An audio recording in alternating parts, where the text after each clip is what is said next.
Ki Ageng Pandhanaran II atau Pangeran Mangkubumi bergelar Sunan Bayat atau Tembayat telah mengajarkan arti pentingnya toleransi.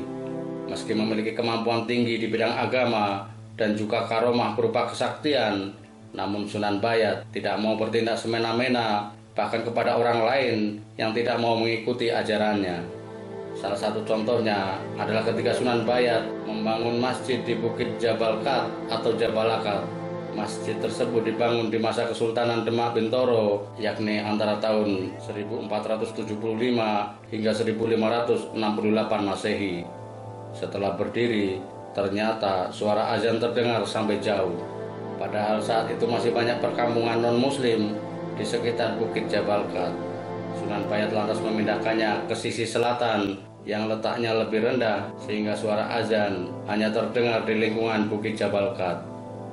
Dalam versi lain, konon suara azannya sampai ke Keraton Demak dan dianggap tidak baik karena seolah menyaingi Masjid Demak yang merupakan masjid utama kerajaan. Para wali dan pihak kesultanan lantas meminta kepada Sunan Bayat untuk memindahkannya ke tempat yang lebih rendah. Masjid Jabal Kat pernah dipugar di zaman Sultan Agung dari Mataram. Saat ini letaknya berada dalam komplek pemakaman Sunan Bayat. Ukurannya cukup kecil, sekitar 8 x 8 meter, sehingga membuatnya lebih menyerupai musola atau suro. Untuk sampai ke masjid, pengunjung harus menaiki tangga berundak. Untuk diketahui, Sunan Bayat adalah Bupati kedua Semarang yang menggantikan ayahnya pada tanggal 2 Mei 1547. Di sela-sela kesibukannya mengurus tugas pemerintahan, Ki Ageng Pandhanaran II juga mengembangkan kegiatan keagamaan untuk membina rakyatnya. Kegiatan tersebut diantaranya mengadakan pengajian rutin, khotbah Jumat, membangun tempat ibadah, dan juga pondok pesantren. Namun demikian, Ki Ageng Pandhanaran II sempat lupa diri. Sifatnya yang baik tiba-tiba berubah menjadi congkak, sombong, dan kikir.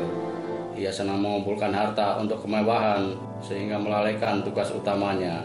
Ia tidak pernah lagi memberikan pengajian dan ceramah kepada rakyatnya.